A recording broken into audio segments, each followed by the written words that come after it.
Hey, what's up, y'all? We back with the Count the Cost podcast. Remember, we done dropped 2 episodes so far, so you want to make sure you go check out episode 1 and episode 2, and you can check that out on our YouTube channel. But it's time to have a dope conversation with a dope father. So I decided to bring Mr. William Braylock to the show. What's up, Mr. William? Hey, I'm here, y'all. I'm here. I made it. I made it to the couch, right? And this is the 3rd episode, right? Yeah, 3rd episode. Yeah. Hey, yep. Hey, this about to blow up like Cat Williams, baby. I'm the 3rd episode. Hey, if we blow up like Cat Williams, hey, okay. So if we gonna blow up like Cat Williams, I mean we gotta get a little juice. Now I'm playing. We got it. We got it right here. Hey, y'all. The Count the Cost podcast is sponsored by Young Money Finance. That's a local nonprofit in Grand Rapids, Michigan, providing youth financial literacy. If you're interested in learning more about them, go to www.ymfgr.org. Again, www.ymfgr.org. But one thing I wanted to do was bring William on because we first met each other, I think a year or two ago during like a fatherhood event. I told myself I wanted to do more like in the fatherhood space, but that also meant like me learning more about that space look like. So I seen that William, he had an event that he had. So I went in there. It was an amazing event. We had dope conversations. I felt like for the first time I was in a space where fathers were talking about real things that they face, being vulnerable and all those other pieces. So I walked out saying like, man, it'd be dope if we had a chance to collaborate. And then ironically, this man came and lit up the stage, lit up the environment for our kids through our We Matter Now initiative. Yeah. My son has never stopped talking about it. So now we decided to bring him to the couch to have some real conversations with a dope dad. So what I want to ask you first is, what makes you a dope father? Man, dopeness is defined by the child, not by the father. So when you deal with dopeness with me with my daughter, it's what she feels like I'm adding to her as a father. Me, if you ask me, because I'm gonna say the best things, and she gonna agree with some of it. One of it's just like being open and honest, having good communication, supporting people, supporting your kids, and allowing your kids to have a voice and choice in some things, because we're not always gonna get it right. They got feelings, and being open to that. Other thing that makes me dope is that I understand that I have room to grow. Yeah. Quick story. Last night, I have room to grow. My daughter told me something. I reacted emotionally as I was cooking dinner, and then she went upstairs. I had to let her chill down. She came down to have dinner, and I explained to her, okay, I think I responded too emotional. I responded as the father first. You know, sometimes it's that what you know, and you can't do that. So now I've had time to think about it. So let's talk about it. Let's talk through it. Yeah. I think that makes me dope because I understand that she's a person. So that's like as you were talking, I'm like, man, I know how like I talk to my kids now, but I wasn't always like that, right? I used to be quick trigger. No, you be quiet. All those things. So if you could kind of tell us like what experiences has led to your philosophy as a father. What are some of those life-changing experiences for you? Well, the first thing people always say, well, what makes you a good father? What makes this a good father? How do you become a good father? Don't nobody know, man. I'm going to tell you that now. Don't nobody know. My thing is this. When you have a kid, it's a blank canvas, right? Everybody gets a blank canvas. And no matter how many kids you have, every time you have a kid, it's another blank canvas, right? Yeah. So you want to start off with what you didn't like, right? So for me, my father and my mom weren't big on sports. Just wasn't, right? So they didn't come and support my sports, but they made sure that I was there. They made sure that I was available to go and things like that. My dad's not a very affectionate person. I know he loves me, but my dad, he'll tell me now because I like force him as I got older. But my dad was a dad's dad. Like he was that, I love you because the light's on. I love you because you got food. Those types bills of things. Bills are paid. Yeah. And so my mom was. So I had to understand what did not like as a father. So the things that I didn't like, I made sure that I gave them to my child because I knew how they affected me emotionally and mentally growing up. So that's kind of how the basis start. And then hanging around people like yourself and other fathers and gleaning from them. Because everything you do with your kid ain't going to work for me, right? Yeah. But some of the things are. And so it's like taking a little philosophy from here, there, and there and putting it all together and then getting my own. Yeah. And it still ain't going to be right. So my philosophy comes from that. It comes from mentors that I've had, the way that they've mentored me as a young man and mentored me in my age now, and they mentor me differently. So I got to see the different stages of fatherhood from a male, a strong perspective. Just like with my dad, our relationship is different now than it was when I was a kid. He has to parent me a little bit different now because I'm a man. Yeah. You know, I'm not just his son anymore. I'm still his son, I think. But I'm not his little son anymore. You know, I'm a grown man with my own child, my own life. Yeah, so like I agree. I remember growing up and my mom always saying like, I can't afford this, I can't do X, Y, and Z. So when I grew up, I'm like, I want to position myself, you know, to not say that as much. Now, of course, like you said, when we develop these philosophies, it's based on like what we didn't have. But then our kids, and this is just my opinion, they grow up and then we feel like there's this sense of privilege that they develop, at least from my experience. So for example, I've been in a position where like I'm trying to make sure my kids have these things. I didn't have it. And I'm like, do they appreciate it the same way? But you know? You got to think of this. What was supposed to be basic for us growing up, it wasn't. The things, the necessities that we were supposed to have, we didn't have. Right. And now that we're in a position to give those necessities to our kids, people think that we're overdoing it. And the reason why they think that we're overdoing it because the basic necessities wasn't given to us. So when you see somebody else getting those basic necessities, it seems over the top when it's actually not over the top. This is the basis. Yeah. You know, my kids come home, they should have clean water, clean food, you know, all of these things they should already have. They shouldn't have to run a power cord from next door or go next door and borrow water or go to the food pantry to get food and those type of things. Right. Not saying nothing's wrong with those services that are provided to people who need it, but when we're in a position that we don't have to do that, Right. Sometimes it ruffles feathers because some people don't want to give their kids the basic necessities, and because you are, they got to shine a light that what you're doing is wrong, so they can't think that it's over the top. That's real. I know I hear that a lot when I'm navigating my kids. On one hand, they're like, oh, we appreciate like what you do with your kids is so dope. But then it's like this pressure to scale it back. So I definitely agree with that. Shifting the conversation a little bit because I know the people are going to want to talk more about these things. Deadbeat dads. What makes a deadbeat dad? He's still alive and ain't doing enough for his kids. When he should be unalived. I can say unalive on Facebook, right? You just can't say the other word. So, a deadbeat dad, man, it's basically like people think it's financial, and it's not. It's always not financial because everybody ain't got money, man. Let's just put it out there. Everybody don't have money. Everybody don't have the means to have a lot of money, right? They may have the means to have the basic money to take care of the basic necessities. Right. So you don't want to put fatherhood based just on finances. Right. To me, a deadbeat is somebody who's unwilling to and shows no effort to and place themselves in a category to be incapable to. Right. Take care of their kids physically, emotionally, spiritually. Yeah. If you choose not to do it and you can't, then that makes you a deadbeat. Yeah. It doesn't make you a deadbeat because you have to work 13 hours and can't get them every weekend. Yeah. Doesn't make you a deadbeat. It doesn't make you a deadbeat because you can't buy the newest shoes all the time. Doesn't make you a deadbeat. Yeah. So we have to take that word deadbeat and look at it as not just this totality of something. Right. It's little bits of pieces in there. Because you can be a deadbeat emotionally to your kids and not be a deadbeat to them financially. Yeah. You know, just because you're present don't make you active. Why do you think there's this direct link to deadbeat being financial? Why do you think that?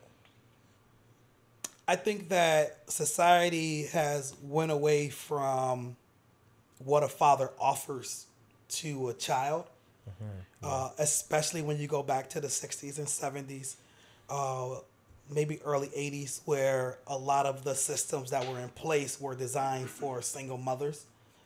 And those single mothers were not allowed to have the father around.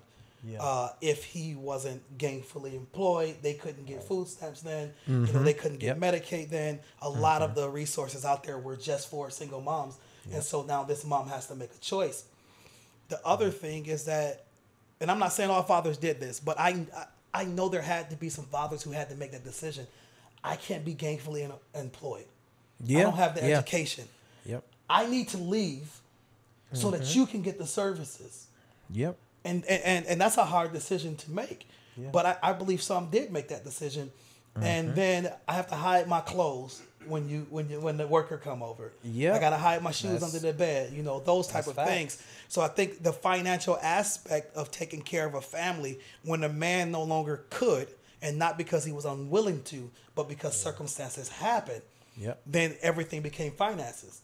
Then you come in with what child support was. And now if you can't pay, you can't see your kids. Then that's saying that financial support is the main component of fatherhood and parenting, when it's not. Because if you look back, before the Industrial Revolution, where a lot of people didn't have money, the father still was there. Either making minimum money or no money. Farming his own land, like these type of things, you know, being entrepreneurs and things like this. So society has put that label that the biggest aspect is the man has to pay. Now I want you to think of this.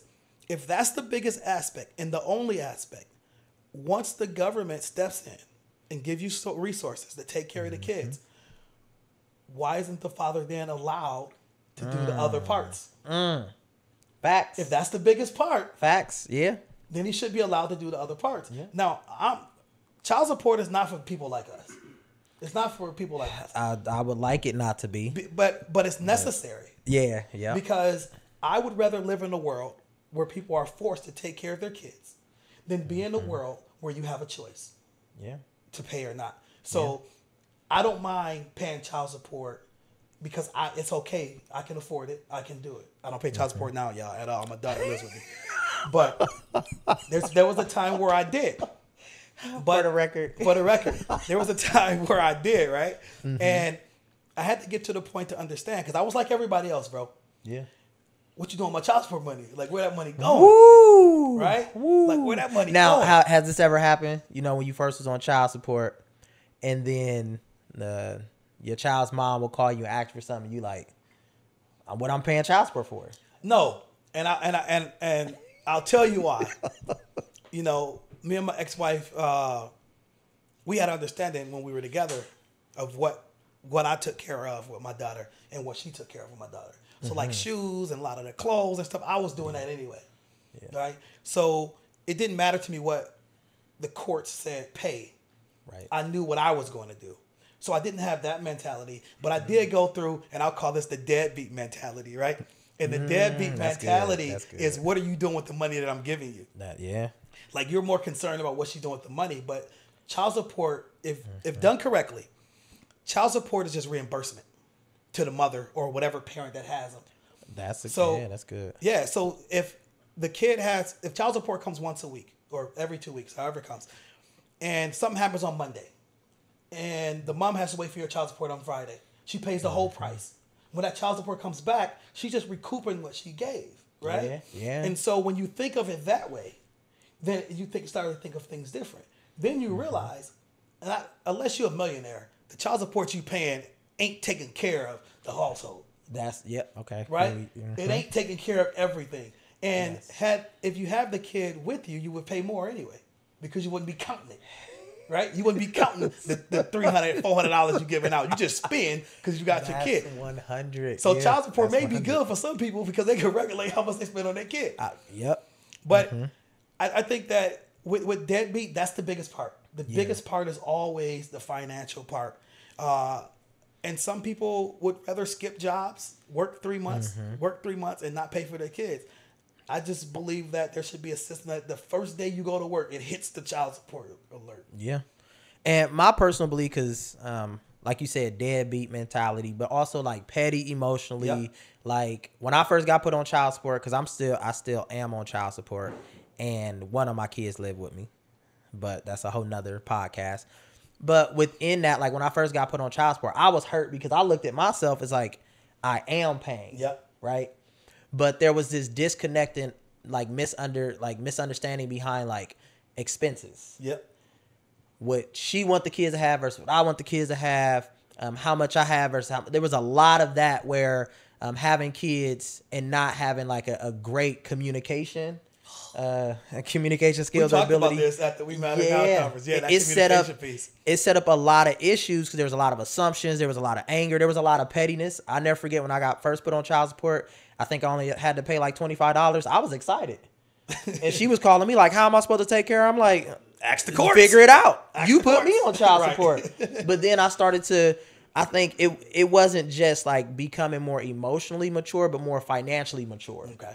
Because I had to look, this is just reality, I had to look at it financially because I would struggle with, I'm paying you money, but then when the kids come to me, they have additional needs.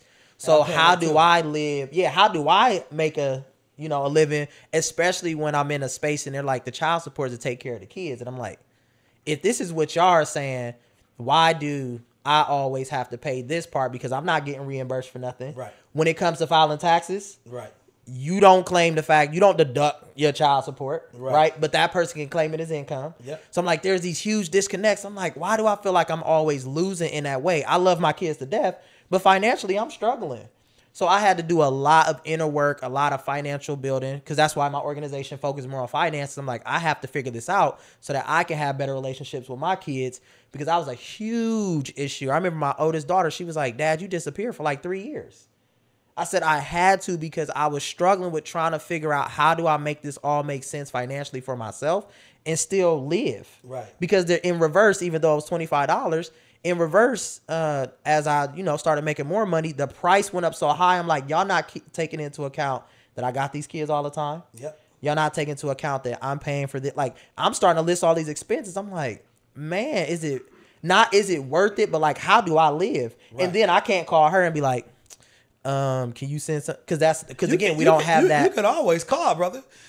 Yeah. Well, that's true. I could call her, but then she gonna hit me like I hit her back then. So the good thing is we're beyond that. But the biggest thing for me, looking at the system of child support, it is not to take care, and it's never been to take care of the child. No. And I think families, as we become better co-parents, we try to figure out the system, have to address that. Like, this is not to take care of the kids. Like, we just gonna be for real. This is a system created to continue to break up the families, parenting abilities, communication, because it works really well, and they get a cut for that. Oh yeah. You got to pay the processing fee. The publishing house, I think it's called, something like that. You got to pay them every time you pay. But I think that two things you said. The communication piece is that once you get to a point where you can communicate, and I did a piece on communication and talking about co-parenting and how when you take out the emotions, if you just remove the emotions from co-parenting and make it just about the kid, and everything reverts back to the kid. What's the best for the kid? How does this affect the kid? If we're not having a conversation about the kid, why are we talking, right? That's real. We shouldn't be talking about anything else besides that. Once you can get to that place with someone, then you're going to see the grace that you want from them. You're going to start giving it to them, and then it's going to be reciprocated, and it's going to make it a whole lot better. So if you call, hey, you know what? I know that you're supposed to get them this weekend, but I really got something going on this weekend. You mind if they stay? Then it's going to be an easy yes. Before it may be a no. This is my time. Yeah. And I was like that. Yeah. I'm not gonna lie to you. I was like that when I was splitting time with her mom. I didn't get a lot of time when we lived in two different states. I would get my summers, I would get this. So I was very stingy with it. Yeah. But I had to understand that if I'm getting all summer, when do they get time with no school to hang out together? Yeah. I wasn't thinking. I was being selfish, right? Yeah. And summertime is 3 months, 2.5 months. I can't give up 2 weeks. Right? I can't give. I was being selfish. But as I grew and started looking at things different, and what's better for my daughter, as I said, take it back to the child. Is it better for my child to have some uninterrupted time with her mom in the summertime? Or is it better for me to prove to her that this is my time? And at first, I had to prove to her. Yeah. I had to. I mean, if I had a chance to live a different life, I would advocate for child support reform and how it's modeled. And like, some things can remain the same, but one of the things that's missing is, like, of course they have this mediation component, right? But the mediation isn't as financially, like, focused as it should be. Right. So for example, we know there are common things that kids should have so that they can be sustainable, right? Those are never talked about in child support conversations. No. I remember one time I asked the child support person, I said, so how is this calculated? She looked me in the face. She's like, I don't know. There's a formula. Yeah. What is this formula? Well, how are y'all deciding that these children should be? I said these childs, these children should be taken care of, and what that means. So it's like, of course, like that's a whole nother conversation. But I'm like, it'd be dope if parents submitted budgets. Yeah. Right. Here's a budget for this month or next month or the next couple months to make sure that these kids are taken care of on both ends. Right. Because that financial piece is just as important as the emotional piece, just as important as communication piece. But there are so many things that can happen with that financial piece that when I'm talking to my kids' moms now, like we checking off boxes. Okay. Here's my daughter's investment account. We good. Check that off. Okay. There's their life insurance. Let's check that off. Like we're doing that together where it's like, man, if we could start to build that as a foundational principle, of course, sometimes leveraged by child support. If the goal is to focus on the child through child support, that'll be dope. But we know that's not the goal. So I just let that die on the hill. But, sometimes it's maturity. It's not even the system. The system comes into place when two people can't be mature and have a conversation. Then the system has to be brought in, right? Yeah. So imagine if the conversations that you and your ex are having now, if y'all was mature enough to have them then. You see what I'm saying? Then a lot of the stuff that happened in between wouldn't happen. Facts. But it's that maturity, it's that conversation, and it's that respect. Yeah. It's that respect. So yeah, to go back to your question, money. Deadbeats associated with money because that's how the world has said that you take care of a kid. If you look at it, you don't pay no child support, you can't see your kid. They never say, you don't come to no basketball games, you can't see your kid. You don't help with no homework, you can't see your kid. It always starts off with when he ain't paying child support. That's true. And so they're holding the kid hostage for child support. And usually it doesn't matter the amount. So think about that. Yeah, that's true. That's when you know they're using it as a weapon because it's not an amount, it's that you're just not paying. Yep. And then on the other side, because fellas, I'm not letting y'all off the hook either. Right? Yeah, 100. The issue is that you will have all this money and don't want to pay child support for your kid, thinking you're getting back at the woman. And you're not. You think you're hurting her, but you're hurting your child. Yep. And so that's another form of deadbeat mentality. Neglect. Yeah, that's real. So we got to look at it both ways. And I'm the person, when you're dealing with fatherhood, I'm throwing punches at both. Because it ain't just the mothers and it ain't just the fathers. Both of us and threw some rocks and put our hands behind our back. And what they say, it take two to tangle. It sure do. And it take two to take care of them. So it's and very important. Yeah, 100. So like in addition to that village mentality, like one thing I love about just being in Grand Rapids, watching you do what you do, it's not just you talk about, fatherhood, you live it, you do it. So that's been really dope. As you've been around a lot of fathers, talk to them, etc. Like what are some common challenges outside of the financial component that fathers face in trying to be what will be called a dope father? Man, access to services, unhealed emotional wounds, self-confidence, egos, lack of employment, mental stability. And just to break some of those down, a person who is not healed is no good to anybody. Right. If you're trying to operate in the space that you're not healed in. And so you have some men who are still mad at their fathers and they're subconsciously taking it out on their kids. Yeah. That's real. You have some fathers who say, I don't know how to be a father because I didn't have one. Right. And nobody ever showed me what a good father was. But yet and still, they made all-state basketball. Nobody told you how to play basketball either, did they? That's something you wanted to do. So you went out and surrounded yourself with people who play basketball and you got better at playing basketball. You didn't know how to run track, but you went around people. Everything that we wanted to learn that we weren't born with, we seek out and we imitate, right? You don't see a person who wants to be a basketball player go hang out with a hockey player. Right. Because the hockey player can't produce anything for that person as it comes to basketball, right? But in life, we can learn from anybody. So the hockey player can teach you about teamwork. teach you about agility, teach you about all of these things, but he can't teach you about basketball as it relates to basketball. Yeah. And so a lot of fathers, when we're missing that piece, it's an easy out to say I didn't have a father. Yeah. It's an easy out to say I don't know what that looks like. But then you ask them, break down your life in the things that you didn't need anybody help. Because the person will tell you how independent it is. I did this, I need nobody help. I did this. So why don't you put all that effort into fatherhood? Right? Yep. But it's easier to be a deadbeat because being a father is sometimes putting the mirror in your face. Because your kids are not going to lie to you. Emotionally, you're going to see that you're messing up. And so you have to have that piece. The other piece is always like people who go to church. They'll say, or people who want to go to church, when I get my life right, I'm going to go to church, right? Yep. As soon as God healed me from this, then I'm going to go to church. Yeah. Well, nobody goes to a hospital and sit there and wait until they're sick. Right?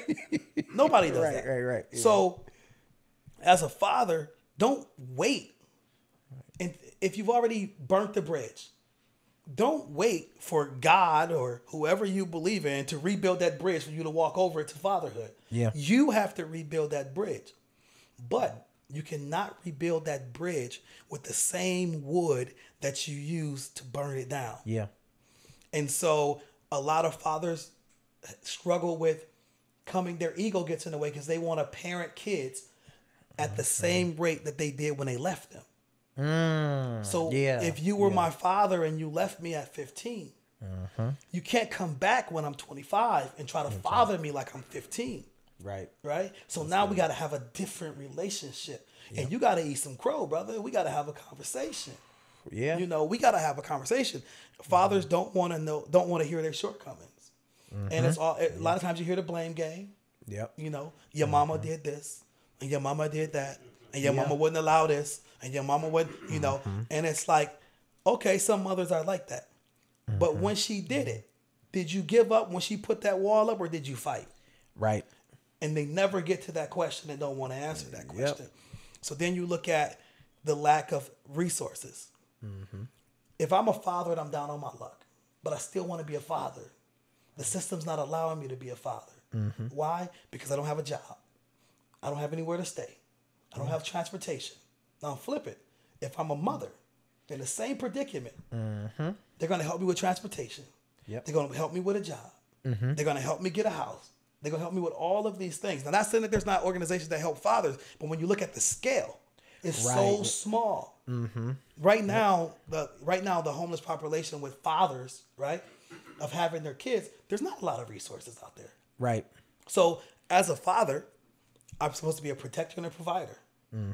Imagine how a man feels when he feels like he can no longer protect and provide. And I don't mean protect by fighting and all of this, but how can I not protect my family and provide for my family? And say I'm working on myself. While I'm working on myself, then I'm still not having that connection with my child because the system or the mother or someone is saying I'm not good enough. Right? Yeah. And so we have to look at all of those things. Right. We have to look at what is co-parenting. What does co-parenting look like? Yeah, what does co-parenting look like? Co-parenting is centered around the best for the kid. Co-parenting is making sure that you both have a part. And I talked about the puzzle pieces when we were at the We Matter Now conference and understanding that in this parenting puzzle, there's 3 pieces. It's you, it's her, and it's the kid. The kid is in the middle. The piece together is the whole puzzle. Right. You have to figure out how to make your piece and her piece fit into his or her piece in the middle so that you can so it can be complete. Yeah. Sometimes we want to just put our puzzle pieces everywhere in co-parenting. When y'all was together, you know you wasn't good at finances. Now all of a sudden you the guru, right? Now you know that you wasn't good at math and said, I want to help him with his homework. No, you don't. That's not your realm, right? That's facts. You have to understand your limitations. Yeah. And so when you're co-parenting, you also got to understand that you have to take the emotions out of it. Yeah. I'm a big fan of 2 people from totally 2 different lives co-parenting because I think that makes a well-rounded kid. because you're getting both perspectives, you know, when it's done right. When it's done right. So I think that's the center of co-parenting. If I had to, man, you got to be on the same page. Got to have communication. Got to have respect. And I'm not telling y'all nothing that I didn't have to learn. You know, people say, yeah, me. No, I'm telling you nothing. Man, bumps and bruises, y'all. Bumps and bruises. Tell me some of these bumps and bruises. Tell me. I didn't like to be told how to parent. And I would take what she said as her telling me how to parent. But what she was doing was enlightening me on how she was parenting and how it worked for her. But because I was stuck in my mode, it's like you're trying to change me and you're trying to dismiss my upbringing. And you're trying to say that the way my family did it wasn't right because your family did it this way.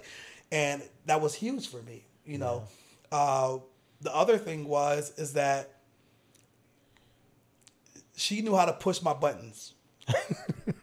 And I know. They know. I knew that she knew that I knew that she knew how to push my buttons, and I still allowed it to happen. Right. It's real. So I had to understand. Now, did you know how to push her buttons? I did, but I'm not really a button pusher. Like I'm just not really a button pusher, but I am very good with my words. Right. And sometimes my words will feel like a punch.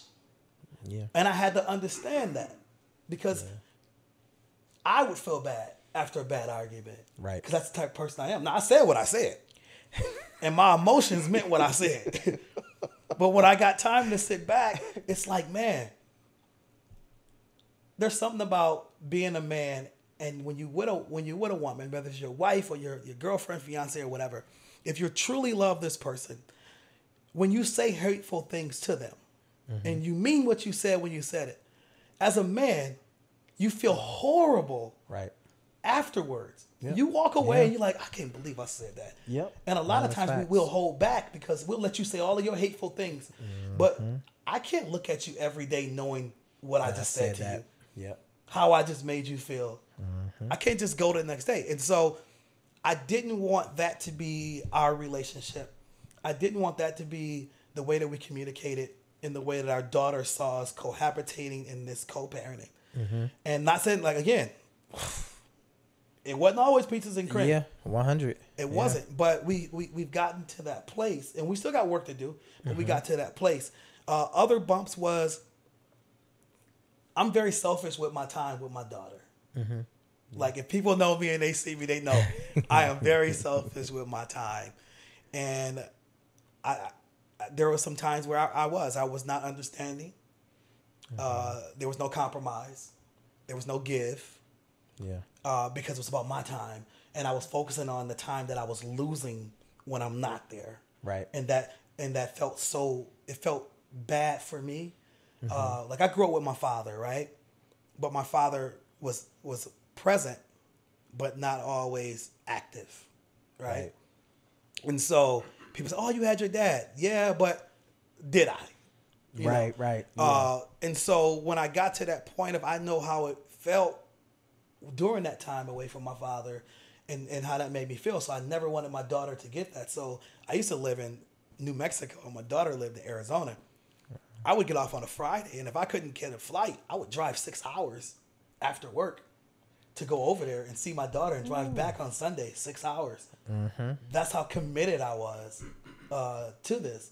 And I think the more that she saw how much, she knew how committed I was when we were together. But to be this more committed, that kind of eased a lot of the things that we went through.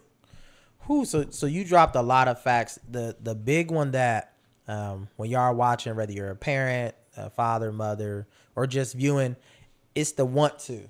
Yep. When I decided I wanted to be a better father, I recognized that there are certain things I needed to check about myself. Man, I couldn't blame nobody else. I couldn't look at a system. I couldn't do any of that. I had to decide, like, I am more impactful being a great dad than anything else. Man. And then the interesting thing is other things started to come, such as me being able to live more in my gifts, me being able to figure out blueprints so that I can give my kids those blueprints, because if not, they will be eventually repeating a similar cycle that I repeated. Yep.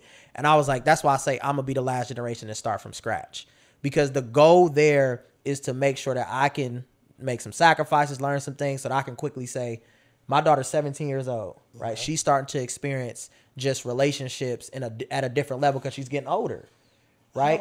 I'm not ready for that. Yeah, and I fail, and I can be honest, I fail at a lot of those relationship things, and I can blame but put all that aside. I failed because I decided that I didn't want to focus on the process of learning and getting better earlier on. I kept putting, like you said, putting it off. Yep. I'm going to wait. So that was super powerful. So I know we've been dropping some good nuggets. And like I always tell our guests, there will be season 2s, and we definitely going to bring you back. But before we end, I usually give. About to end? Yeah, I know. How long we been on here? We ain't even been on here that long. We can go another hour. You want to go another hour? I'm free, man. I can talk about fatherhood all day. Yeah. Yeah. We're gonna fire some questions eventually. But before we go, I usually give the other person an opportunity to ask me like any question. I answer as real as possible. So with that being said, is there a question that you have for me, or I can just give you the real? Can I borrow $20? No, I'm just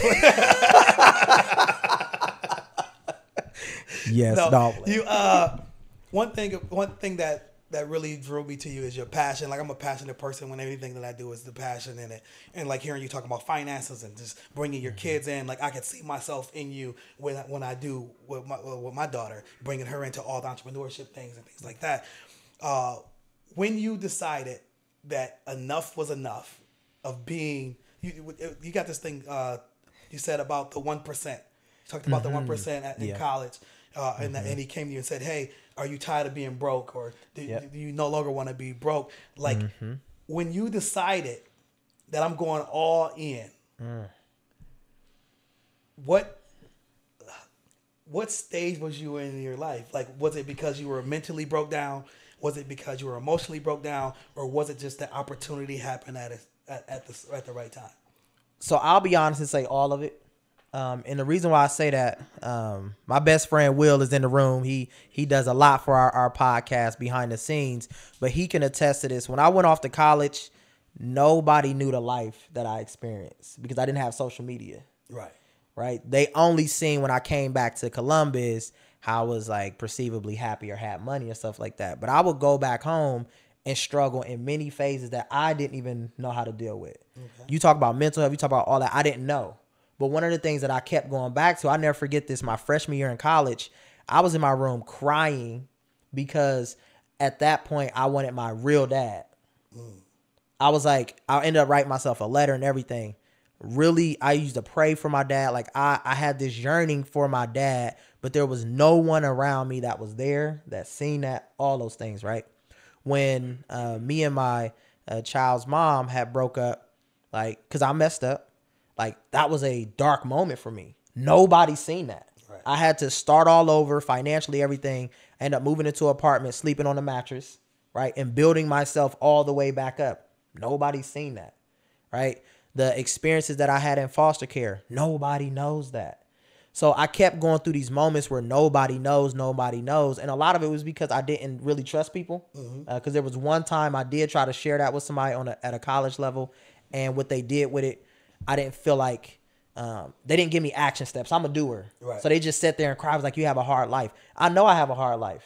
Right. It is what it is. Right. Yeah, it is what it is. What do I do now? Because I was vulnerable enough to share this with you. Right. So going back to when I decided to start to make these changes, I was like, I am tired of being in a space where no one can help me with these things. So I'm not going to them.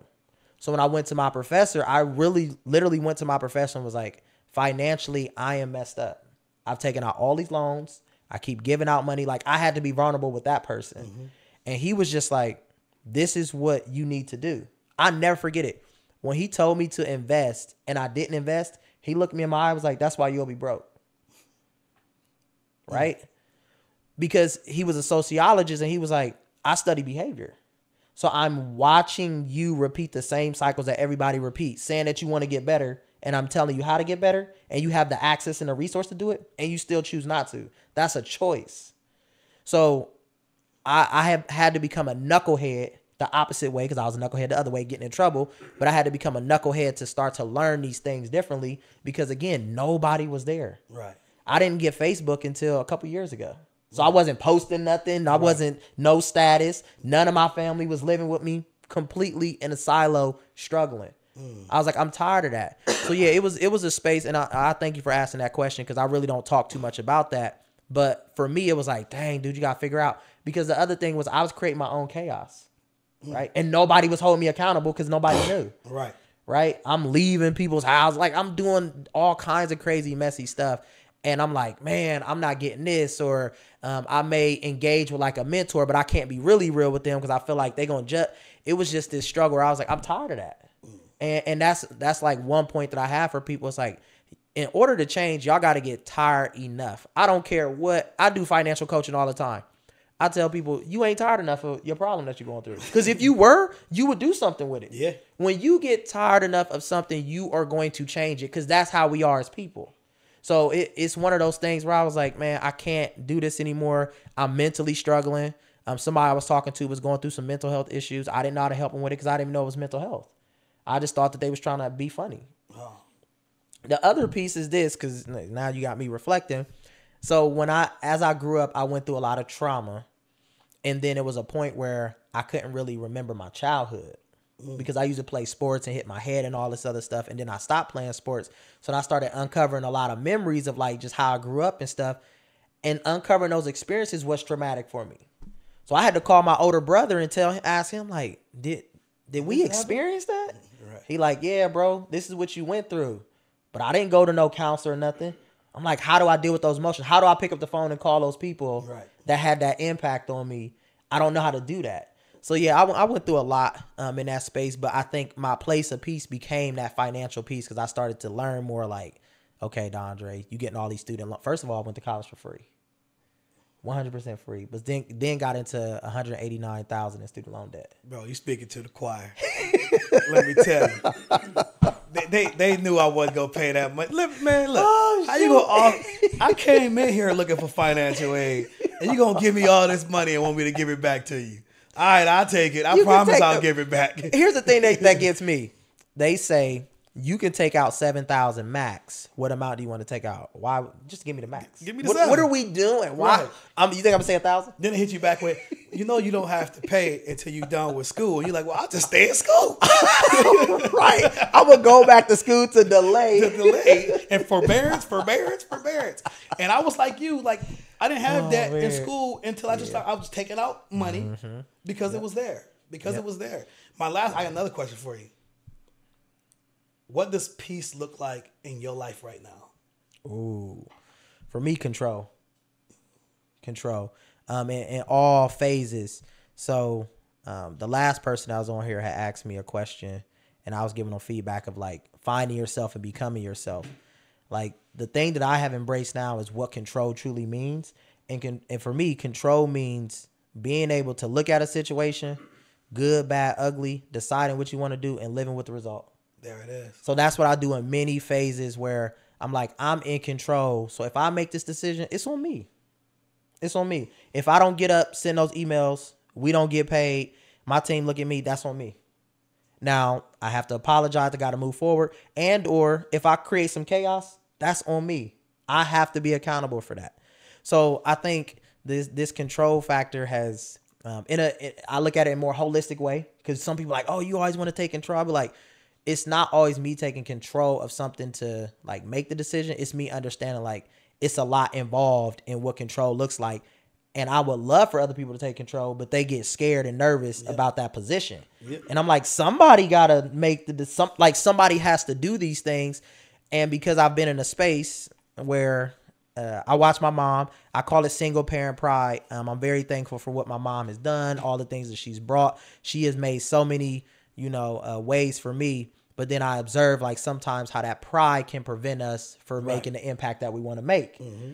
So I try to find these terms, redefine them, make them more holistic, involve more people. Some people may call me crazy, but that's cool. Like I'll be crazy, but one of the things I'm going to be a dope dad. There you go. I'm going to be impactful and best believe I'm taking control. Control. I'm like you. I'll sit in a room and I'll give people the opportunity to take control if we're working on a project. Then when no one does it, then I take control. And then it's like, well, you always want control. Well, no one wanted it, and we had to get this thing moving. So I had to take some type of control, right? Mm-hmm. In a perfect world, when I walk in the house, that's where my control I want to stop. Yes. When I walk home, I don't want to make no more decisions. I done made 93,000 decisions. Will is shaking his head, y'all. Will, both Williams. Will. But think about it. When you're a boss, right? Like the buck stopped with you. So you're making decisions constantly, not just for yourself but with other people. So when you come home, you want your counterpart to take some of that control, right? As they're going to want you to take some of that control, right? It's like parenting. When I come home, and you've been home all day with the kids, yes, you need a break. I don't care if you don't have no job, no nothing. You need a break because kids are horrible, right? So you need a break from that. Facts. But people be like, well, I worked all day. Well, this person has too, whether it's a man or a woman, you know? Yeah, work just because a lot of contrary to people think, there's a lot of stay-at-home dads now because women are being elevated in places more than they have before, where a woman can make $250,000 and a man they will offer him $50,000 for his skill level, and it doesn't make sense for him to make $50,000 and pay $30,000 in child care. Child care. When somebody can stay home and watch the kid, but I'm like that. I need that control. Yeah, I can give it to you, but you better be good with it. Yeah, 100. So that was my 2 questions, man. I think when I had you on my show, I think I shot all my questions at you like quick.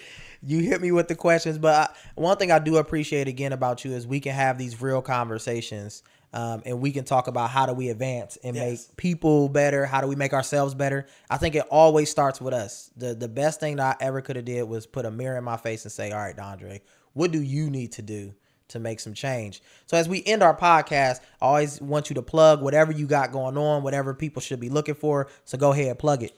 So let's see. Every Kid Deserves a Dope Father website. It's coming up. Bro, gonna hook me up with my website, my landing page, man. We already got the Every Kid, the ekdadf.com retail store is already up. Be on the lookout for some mental health days. Just did one with Ottawa Hills. Shout out to Ottawa Hills administration. Ottawa. Yeah, Mr. Maven, Mr. Bugs, Larry Johnson, the whole crew over there at Ottawa. So we're gonna do another one of those. We're going to be doing the Father's Day dinner again this year. That's going to be the 14th.